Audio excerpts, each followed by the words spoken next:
Hello and welcome. My name's Alice Grundy. I'm a research manager here at the Australia Institute, and I'm delighted to welcome you to the last policy school before the federal election. I'm coming to you today from unceded Ngunnawal and Ngambri country, and I would like to pay my respects to the people who've looked after this place for many, many millennia and continue to look after it to this day. So in policy school, we've been discussing topics like tax, electoral reform, the housing crisis, and reducing greenhouse gas emissions. And over the course of these few months, you've been learning about key issues in the current policy landscape, what the evidence-based research shows, barriers to reforming policy, the most persuasive arguments and key messages, and how to communicate cut-through facts and data to help you change minds. So after all of these sessions, I hope that you've been taking the opportunity to confidently advocate for what needs to be done, explain why it needs to be done, and how we can all work together for a more just, sustainable, and peaceful society. A few reminders: you can type in questions for Bill using the Q&A box, and you can upvote each other's questions. You can ask questions anytime, just put them in the Q&A box. You don't have to wait until the end. And you're welcome to use the chat to communicate with other people. Just remember to keep it civil. And if you find it a distraction, you can close the chat box. Finally, this is a live event and it is being recorded. The video will be available on our website, australiainstitute.org.au. So in this episode, we have a director of our Democracy and Accountability Program, Bill Brown, who's explaining to us how parliaments can strengthen parliamentary debate, increase government accountability, and enhance the integrity of our political institutions. Welcome, Bill. Hey, Alice, thank you for having me. And I'll kick off by sharing my screen and basically here to talk about the Australia Institute's democracy agenda for the 48th Parliament, which is a set of reform proposals that we're hoping will inspire parliamentarians after the election that's coming in a bit over a week, with what they can change and improve to make Australian democracy stronger and more effective. So I'm going to start by talking about the political moment we find ourselves in and why we think the democracy agenda is important for that. Then to take you through some of the background, this is the second agenda we've done after the democracy agenda for the 47th Parliament, which is the Parliament just concluded. And to talk about how that agenda was received and how that prompted our thinking about preparing the agenda for the 48th Parliament. And then I'll take you through the 10 or 11 reform proposals in the agenda for the 48th Parliament in more detail. And we've split those proposals into 4 overarching categories, and that's making Parliament fit for purpose in the modern day, integrity and oversight, good government, and making sure that Australian elections are fair. So the political moment that we find ourselves in is that we're at the end of the first term of the Albanese Labor government, and there's been some real progress on integrity and democracy issues, not the least of which is the National Anti-Corruption Commission. So the federal level lagged every state and territory in having an anti-corruption watchdog. That was finally addressed in this term of Parliament, albeit with some flaws that in fact feature as things to be addressed in our reform agenda. Another example is the replacement of the Administrative Appeals Tribunal with the Administrative Review Tribunal.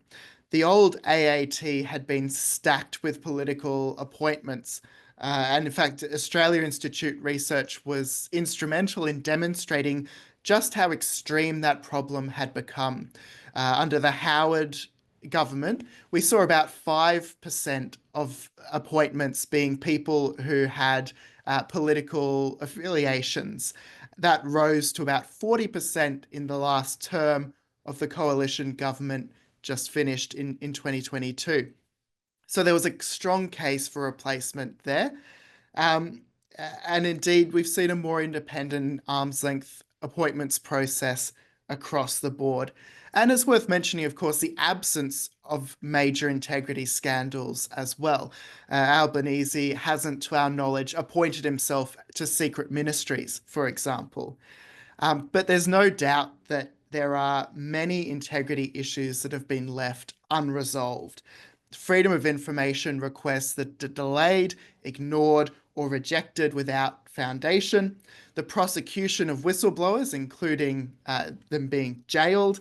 Questions on notice from parliamentarians going unanswered, and indeed senior public servants being schooled by the government in how to give evasive answers to questions.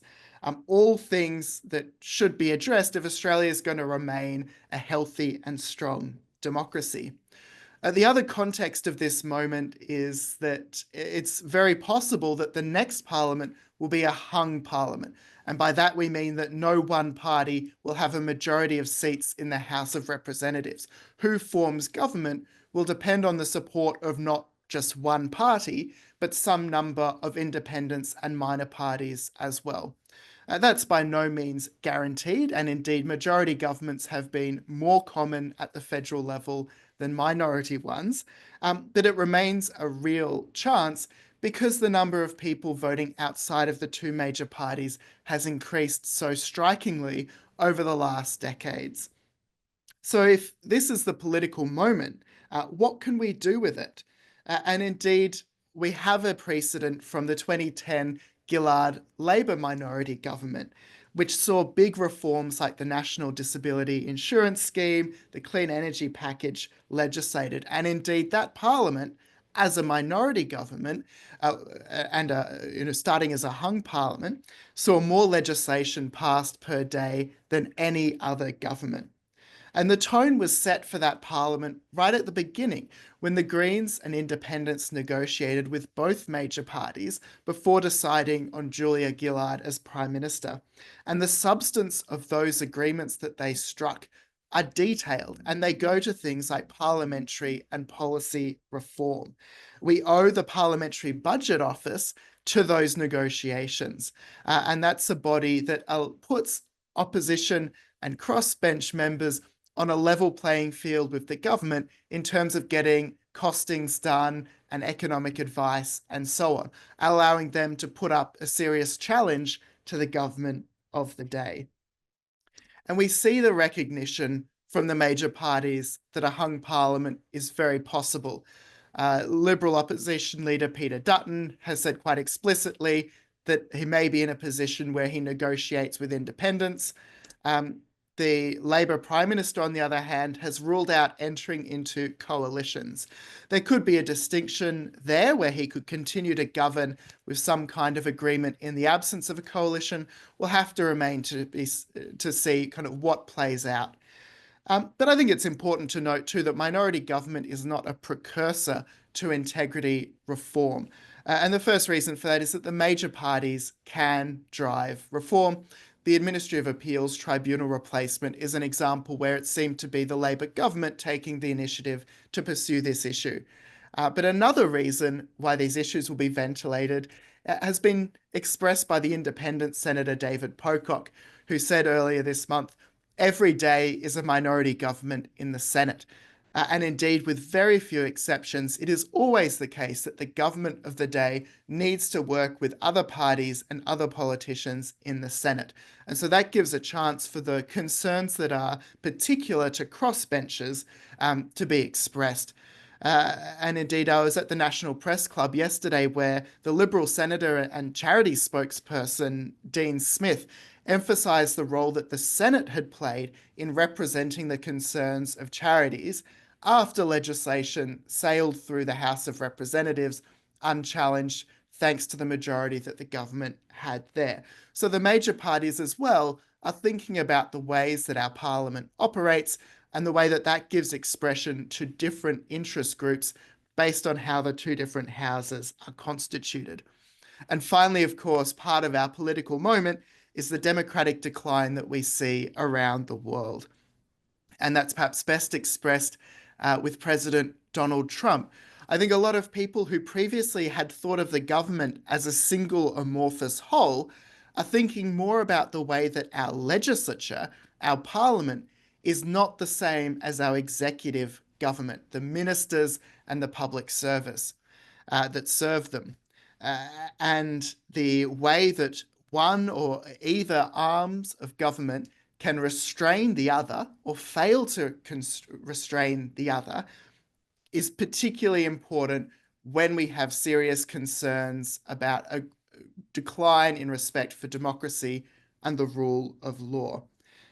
We take a fair chunk of our democratic DNA from the Washington model in the United States, and we can learn from how it works and doesn't work, as well as, of course, the Westminster system in the United Kingdom. Ultimately, our democracy is precious, and the rules that our democracy operates under help determine policy outcomes. So we began 3 years ago with the democracy agenda for the 47th Parliament, before we were heading into the 2022 election. And you see there was launched by crossbench MPs Helen Haynes, Zali Steggall, and Rebecca Sharkey. And the democracy agenda for the 47th Parliament included over 40 reform proposals that we hoped would be picked up by the Parliament that has just finished, the 47th Parliament of Australia. And indeed, we saw some success from the reform agenda. There was a code of conduct for parliamentarians and staff adopted, shorter sitting days to make Parliament House more hospitable as a workplace. The National Anti-Corruption Commission was operational. We saw an end to political party fundraisers in Parliament's public areas, something that I think many people would have assumed would already be forbidden. The idea that a party shouldn't be profiting from access to a public institution like Parliament House, and an end to the ministerial veto over Research Council grants. There are other things that were progressed without being implemented in full, like a 5-year term for funding for the ABC and some restoration of its funding. We saw a scaling back of the use of management consultants in favour of having that work being done in-house by public servants who are obliged to follow the Public Service Code. We've had the creation of a Centre for Evaluation. This is something that can test not just whether government initiatives are following the rules and ticking the boxes, but whether they're actually effective in achieving the goals that they claim to set out to achieve. And the register of Senate interests is now searchable online, and you can see changes in line. Unfortunately, the same thing hasn't happened for the 151 members of Parliament that we have. Their interests are still listed in PDF form in a way that isn't really able to be assessed. And then we've seen issues progress like truth in political advertising. The legislation that would make that happen is sitting before the Parliament, but it was neglected by the government in this term. There's also been a recognition that you could have crossbench voices on the Joint Committee on Intelligence and Security. Although they didn't actually get put on that committee, it's just an in-principle agreement. So it's in that context that we prepared the agenda for the 48th Parliament, which identifies 10 reform proposals that we think should be under serious consideration for the next Parliament. And we launched that back in February, one of the last sitting weeks of the year, with, as you can see, a large representation from the crossbench.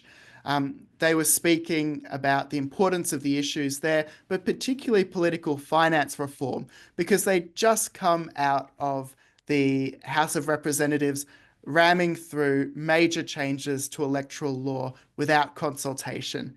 I had a question about why a different agenda for the 48th Parliament. And of course, to some extent, that's because there's been successes in the 47th Parliament that need to be reflected. But another aspect of that is that by narrowing it down from over 40 reforms to 10 major reform areas, I'm hoping we focus attention on some issues that really matter and that need to be addressed in multiple different ways. So in the last agenda, I had these scattered proposals about whistleblower reform, but including whistleblowing reform as a single part of the 48th Parliament agenda, it focuses on the fact that we need a few major changes to address the serious prosecution and persecution of whistleblowers. And of course, the 47th Parliament agenda with its more wide-ranging set of reforms still exists and would still be usable for anyone who wanted to return to it. So I'll take you now through the 10 reforms in detail. You can find the democracy agenda on our website, read through it at your leisure as well. But I've started the agenda with parliamentary reforms. And I think this is particularly key because it's the rules of the game that decide what other reforms are possible. We open with an idea that you could improve a lot about how the House of Representatives operates just by borrowing the innovations that already exist in the Senate.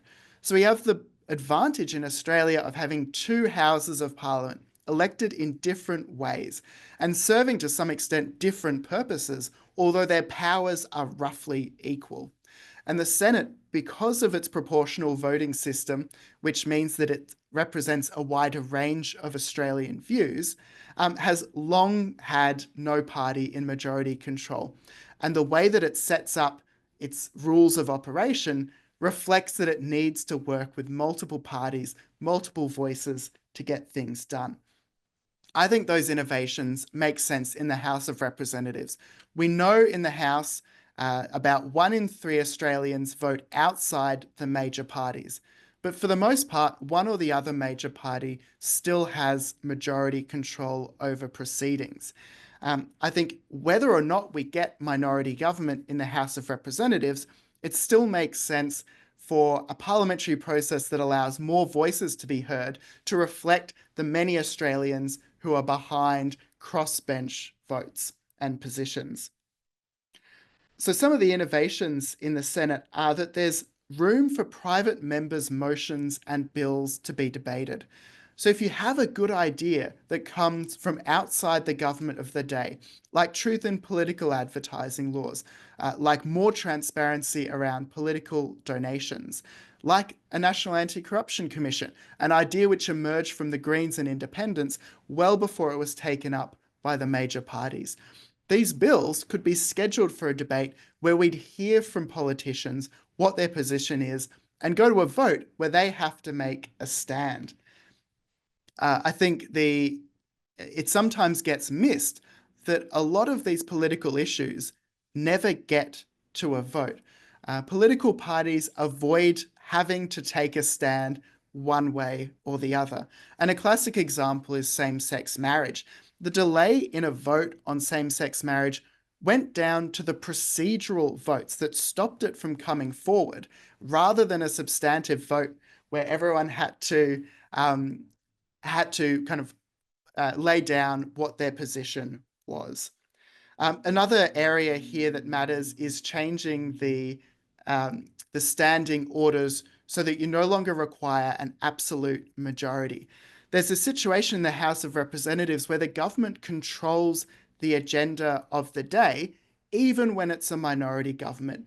And when you have a few absences from the parliament for things like sick leave or attending a funeral or so on, it means that the government of the day can continue to control the agenda, even though a majority of parliamentarians would actually support a position different to the parliament and different to the government. And the democracy agenda has a list of examples of bills that were prevented even though there was majority support.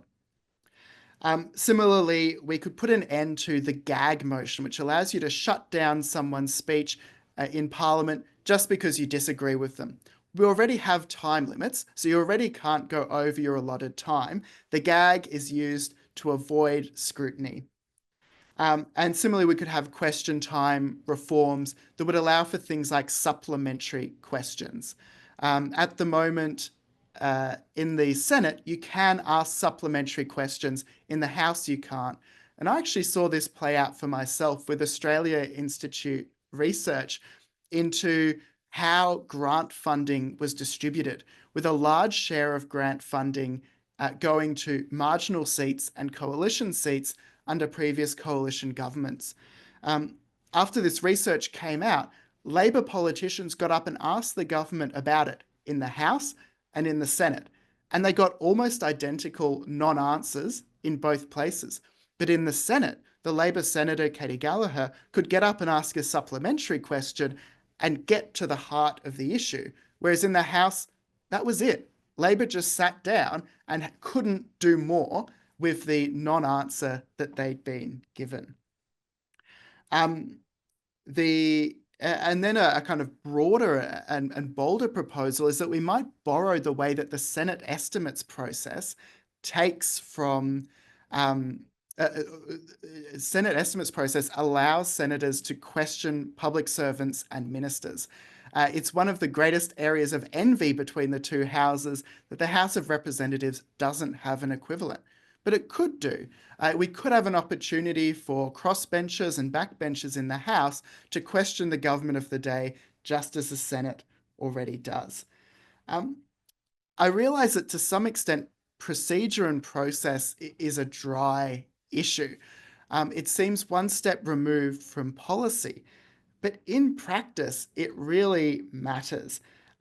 We've had bills from crossbenchers, private members' bills that don't go up for a vote on truth in political advertising, on electoral reform.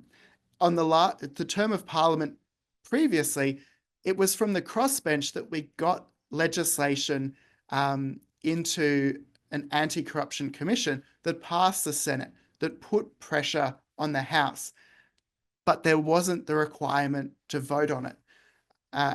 Something that would force the hand of politicians to declare where they stand. I think if we're serious about getting democratic reform, part of it has to come back to this idea of the process that would allow these changes to happen. Another area of parliamentary reform is the idea of how parliamentarians are staffed.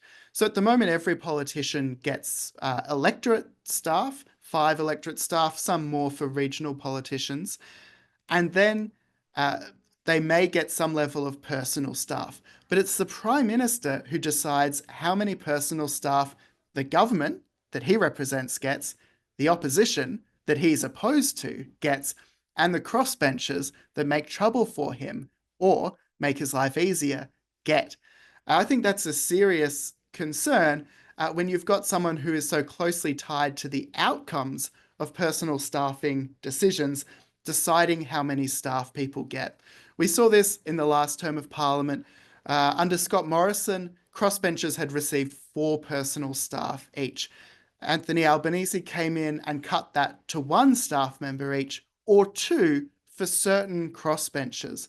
What I'd like to see is the rules set by an independent agreed process that would ensure that a beneficiary of staffing decisions isn't the one deciding how many staff are allocated.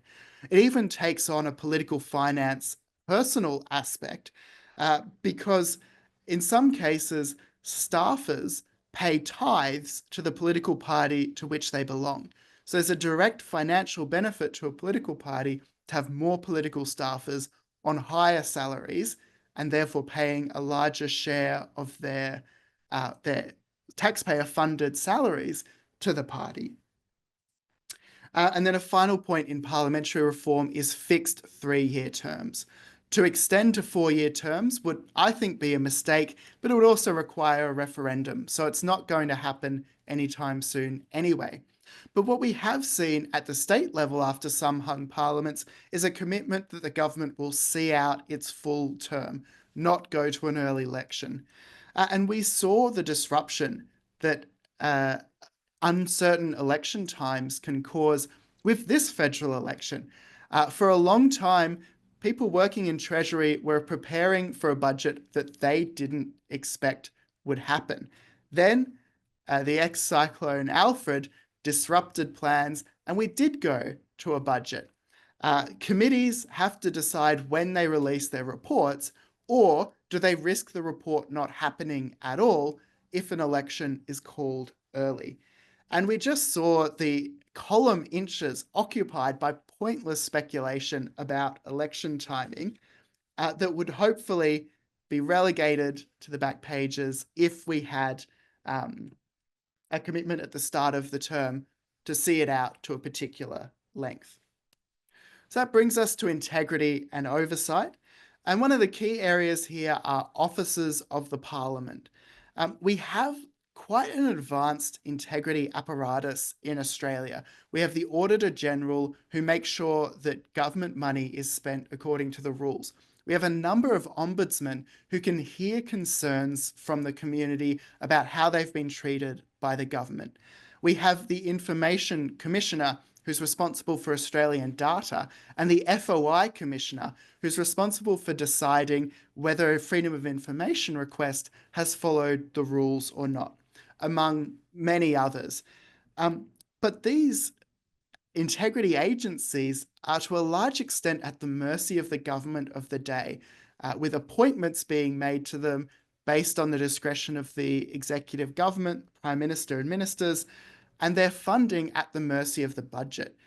When you've got an Auditor General who can embarrass the government with a finding that they've misspent money, it's concerning that the government can reduce their funding or not increase their funding, limit their resources, and reduce the number of such inquiries that they can conduct. There is a working solution here, and the Australian Institute and Fair Future coordinated a roundtable of integrity experts to discuss these issues, and it emerged that we could have these integrity agencies recognised as officers of the Parliament, meaning that the Parliament would have a stake in how they're funded, in what appointments are made to them, in oversight to make sure that they're not interfered with and that they're doing their jobs. And you could also expand the work that these agencies do. A classic example would be that the hundreds of millions of dollars of government advertising could be subject to the approval of the Auditor General to make sure that the money is well spent. Also in the integrity area, we need better protections for whistleblowers. It shouldn't be the case that whistleblowers are prosecuted while the wrongdoing that they expose goes unpunished. And a whistleblower protection authority would provide some support and legal defense for whistleblowers. It's often very lonely to be a whistleblower. You risk financial consequences, health consequences, career consequences, and personal relationship consequences by stepping forward. And without that kind of institutional support, it's limited how many we'll hear from. We've just released today polling research from the Australian Institute that finds the vast majority of Australians, over 4 in 5, support the work whistleblowers do and want to see a whistleblower protection authority implemented. Similarly, while the National Anti-Corruption Commission is a success story of the last Parliament, it is a compromised model. The fact that it is limited in its ability to hold public hearings, and we haven't had a public hearing yet, is of serious concern, because it's through open justice that we can be sure that the rules are being followed, and we can learn about corruption that may be happening at the federal level and have confidence that it's being scrutinised. That brings us to good government. And here, some classic reforms that you could see adopted are limits on lobbying. At the very least, just enforcing the existing rules we have about the revolving door, where ministers walk out of the office and within days, weeks, or months, they're working for a lobby group. They're using the skills and contacts that they developed as a representative of the people to represent corporate interests. We'd also like to see ministerial diaries published so we can actually see which lobbyists are meeting with which ministers and when. I'd also like to see an end to the misuse of non-disclosure agreements, which is used to silence community groups when they're consulted on the government. If you're a community group that represents people with disability or people, elderly people or so on, to be stopped from consulting with the people you represent before weighing in on a government policy is just part of the government trying to stitch up agreement and stop dissent rather than having those processes properly scrutinised. We should also see the disclosure of cabinet documents within days, not years. New Zealand does it without apparent incident. There's no reason why Australia couldn't be more forthcoming with its cabinet documents as well. We'd also like to see truth in political advertising laws. Currently, it's perfectly legal to lie in a political ad in Australia. It doesn't have to be that way. South Australia has had truth in political advertising laws for 40 years. And polling research that the Australia Institute put out earlier this year shows 9 in 10 Australians, 89%, support these laws. And that's across the political spectrum. It's not a case that one side of politics or the other is more strongly committed to truth in political advertising laws. But unfortunately, the legislation was sitting there and didn't get pursued. Finally, under open government, we need to fix the freedom of information system. That's as much a cultural problem as it is a legal one. We spend more money per FOI request than we did in the past, but they're slower to resolve.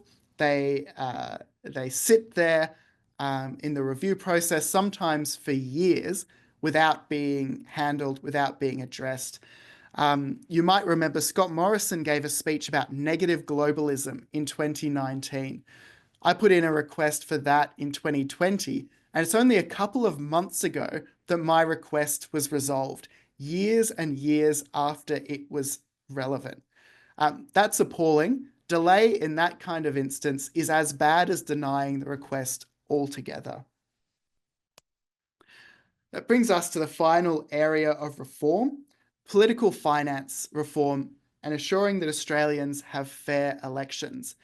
Now, having just told you that the vast majority of Australians support 2 of the agenda items, I unfortunately have to admit that our proposal to increase the number of politicians is not broadly popular among the public.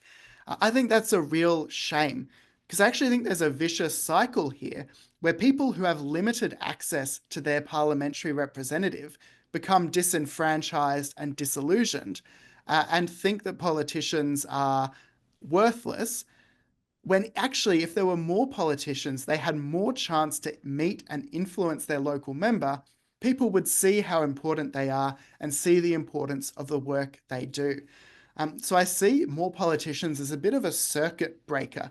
It would create more opportunity for smaller community campaigns to have a serious effect on the electability of a candidate. So you'd have more direct community control over representatives. You'd see also more time for the non-government work of Parliament. So more time for committee work and fewer people whose career through Parliament is necessarily that of a shadow minister or a minister. In the United Kingdom, with well over 600 MPs, MPs know that most of them are never going to be a minister or a shadow minister, so there's less incentive to follow the party line. There's less that the party can do to punish you for voting with your conscience. I think a 50% increase in politicians is warranted. That would bring us up to the level of representation that we had back in the 1980s. But as a starting point, increasing the number of senators by 2 per state and territory would improve territory representation, because currently the ACT and NT miss out relative to Tasmania, for example. But it would also increase the number of politicians across the board, and you'd see an increase of about 40 MPs, including those in the House of Representatives. And then the final reform, but by no means the least important, is political finance reform. Earlier this year, the Labor and Liberal parties voted together to make changes that will come into effect for the election after the one in a couple of weeks' time, that limit the ability of particularly minor parties and independents to raise funds and to spend that money contesting elections. I think it's pretty telling that I couldn't find a single integrity group in the country that endorsed the Albanese government's changes to electoral law. And that's even though there are some positive elements to that change, like an improved transparency around political donations. But the changes are otherwise so clearly designed with loopholes that favour the major parties, that they're of serious democratic concern. And that's why the Australia Institute joined with 3 other integrity groups, Australian Democracy Network, Centre for Public Integrity, and Transparency International Australia, to identify 6 reforms that would be a starting point to address the problems with political finance. And that's aggregating donations for the purpose of donation caps and disclosure. So currently you can spray around your donations between different branches of a political party or the entities associated with a political party and get around the donation cap and the disclosure requirements that way. All those contributions should be aggregated if they're going to a single party, and that's what should count against the cap. We'd also like to see spending caps improved. Currently, the way they work affects independent candidates much more than major parties, because all of an independent candidate's spending counts towards the cap, but a major party's spending doesn't count if it just talks about the party itself, not about the candidate or the electorate. So you can still pile in millions of dollars into one election race, but only if you're a major party. We also need an independent review process to figure out what rules would be fair for our political finance system. And we need to get rid of the special treatment for the major parties' asset holding funds, which allows them to work outside the donation cap. I'd like to see all cash for access and political donations from corporations disclosed, however small they are. The legislation that Labor and Liberal passed sets the disclosure threshold at $5,000. But we know that cash for access payments cost between $1,500 and $5,000. So that one change is going to ensure that the majority of cash for access payments go undisclosed and unrevealed to the public, even though those are the payments that are most dangerous because they're for privileged access to decision makers. And finally, we need fit-for-purpose rules for charities. The major parties scrambled to introduce new exceptions so that peak lobby groups could work outside the $50,000 donation cap, but they did nothing to fix the problems in the bill that were apparently accidental, that mean the way that charities raise money for advocacy would no longer be viable. That needs to be fixed. These 6 proposals aren't the end of the discussion on fair elections. They do nothing to fix the problem of public funding only going to people who've already contested election, not being available to new entrants. They do nothing to address the advantages of incumbency, but they would be a starting point to address the serious concerns with the legislation. So that brings me to the end of the democracy agenda. Thank you all for participating, and I'll throw back to Alice to hear your questions now. Thanks, Bill. I think the most popular question has been, both in the chat and in the question box, about 4-year terms. Why do you think they're a mistake? So I think there's a few problems with 4-year terms, and one of the key ones is that it is at elections that we best have the attention of parliamentarians because their careers depend on it. And it's at elections where we often get the most ambitious policy proposals and commitments. Taking away that or reducing that pressure by going from 3 years to 4, I think runs a serious concern that we actually hear less from our politicians and have fewer opportunities to hold them to account.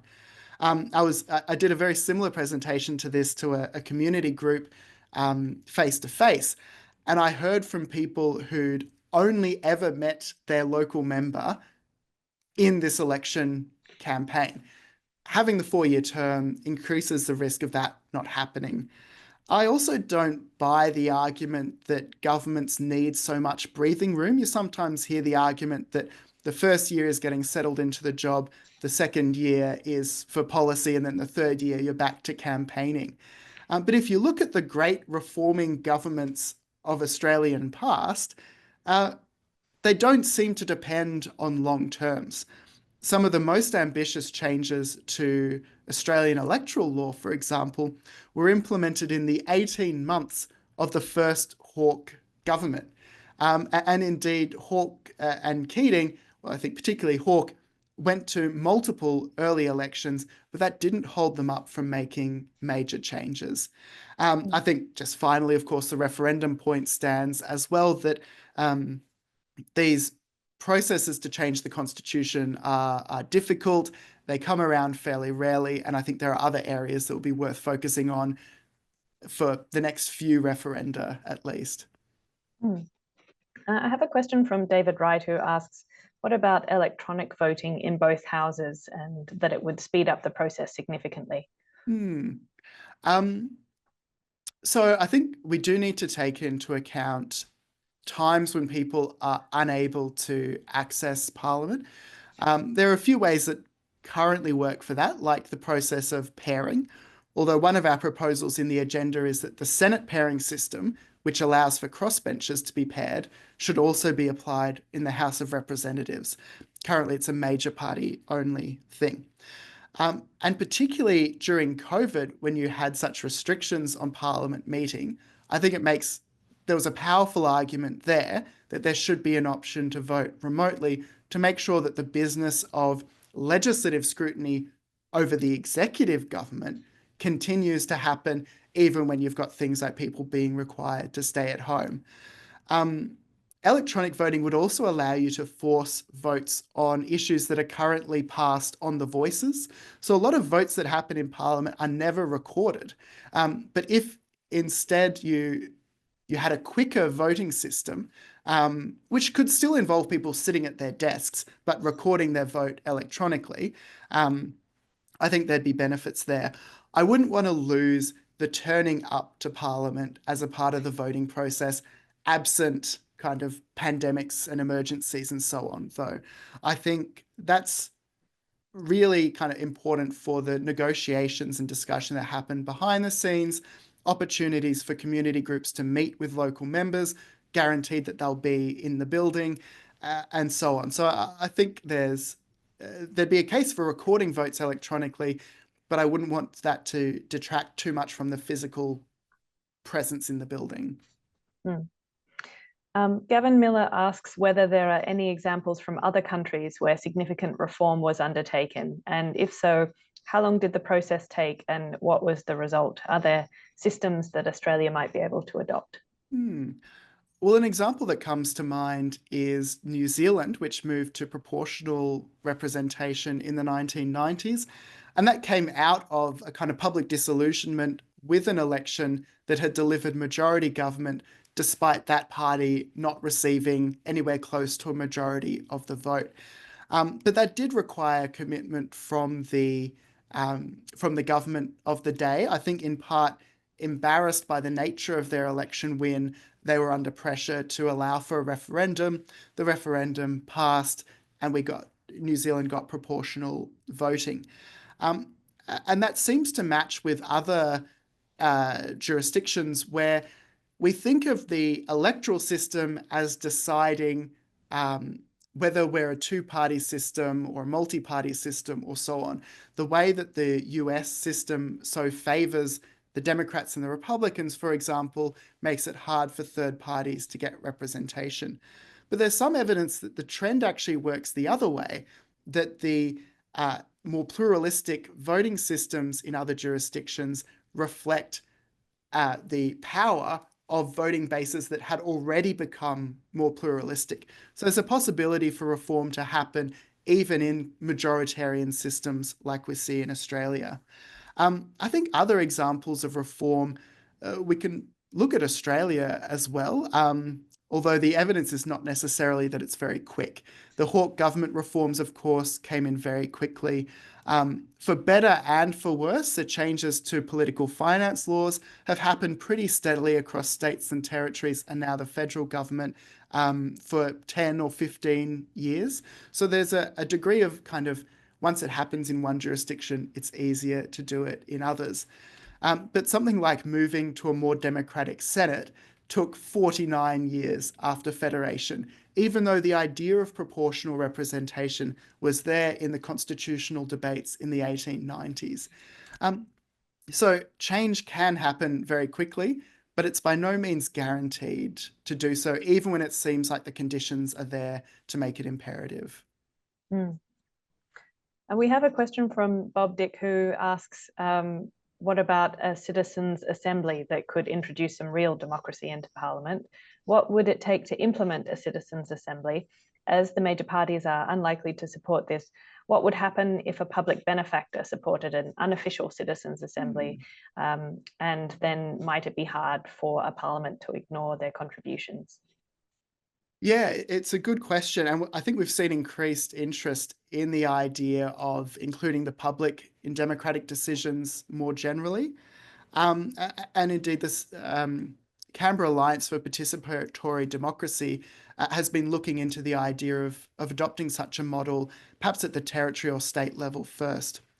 The I think the effectiveness or otherwise of assemblies very much depends on how they're constituted.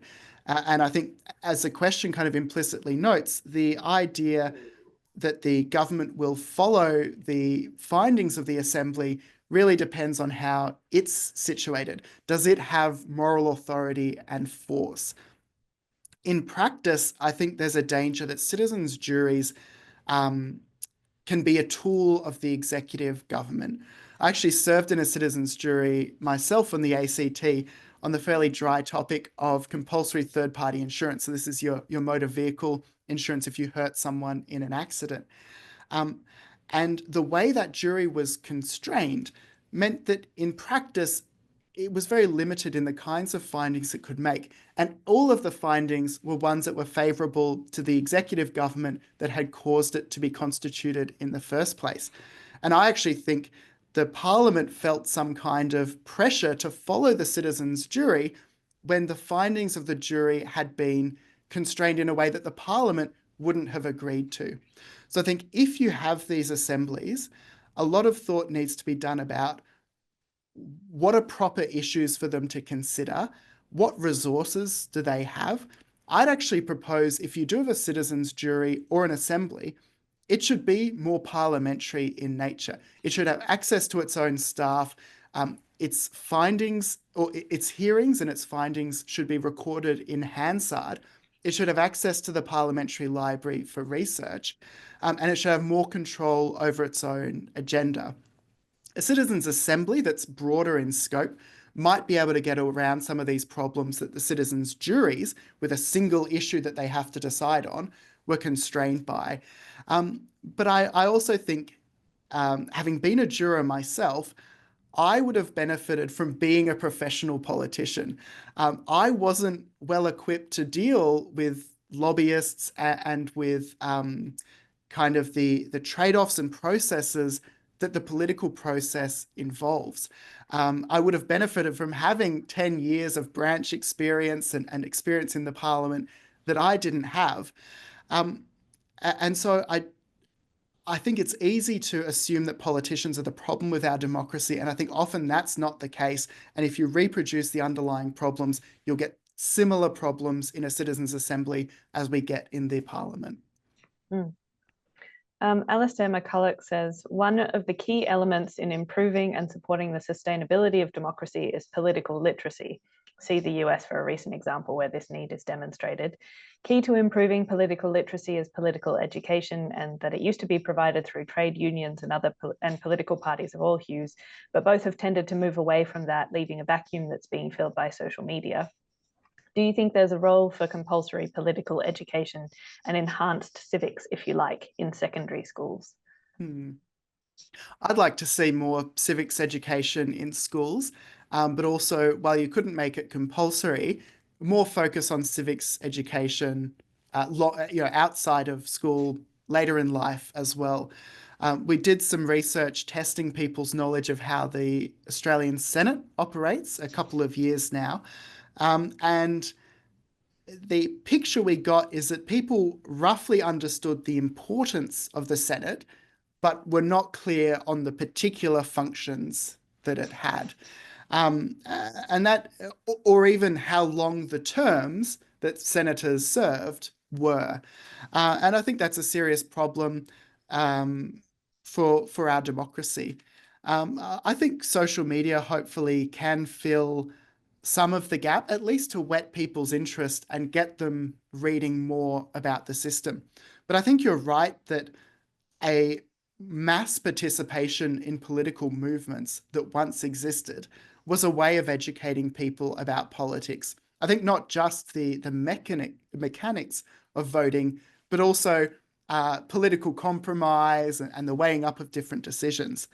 I think that also happened in other community groups who sometimes consciously modelled their rules of procedure on the parliamentary rules of procedure. One thing we've lost with groups becoming less common but also more informal is that you might actually have been familiar with how Parliament operated based on your experience at the local Rotary Club or Lions Club or so on, and it would have been more instinctively legible to you. Of course, one partial solution to this is to get out and participate more, to join a political party or community group that speaks to you, to join your trade union if you're not already a member, to join other community groups and hopefully be part of a renewed engagement in the civic sphere. Mm. Heather de Cruz said it's interesting and heartening to hear that so many influential groups are involved in proposing national integrity policies and improving our democracy. And she asks whether we coordinate with the Australian Democracy Network, that she went to a session that had identical proposals. Yeah, so we often work with different civil society and democracy groups. So the 6 reforms that our groups collectively decided on in relation to political finance are an example of that. And we're often exchanging ideas on an ad hoc basis as well. When we put out the last democracy agenda for the 47th Parliament, I was a bit embarrassed by some newspaper reporting that described them as our ideas. But if you check the citations, a lot of them are coming from other sources. It's a kind of compilation of thinking, and I hope a distillation, but not by any means entirely original to us. And so yeah, I work with Saffron and Ray at the ADN in particular, but many different community groups and civil society organisations. I think we have time for one last question, and this one's off on a little bit of a different track, but Christine Klugman asks, how could a criminal cases review commission be introduced? An interesting question, but not something I've considered, I'm afraid. All right, well, thank you everyone for coming along today for this last episode of Policy School before the election. We hope to see you next Tuesday for our limited run series called Climate Academy. Don't forget to subscribe to the Australia Institute on YouTube to catch all of our webinars. And you can also subscribe to our podcasts, Follow the Money, Dollars and Cents, and After America. If you have any follow-up questions, you can email us at mail@australiainstitute.org.au, and please put Policy School in the subject line. Thanks, Bill, and we'll see you all again soon. Thank you. Thanks for watching. If you'd like to keep up to date with all our latest research and work, sign up to our newsletter.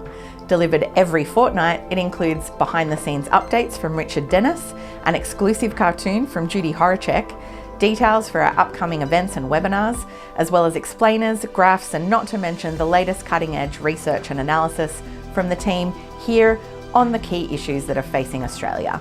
Click the button on your screen to check it out.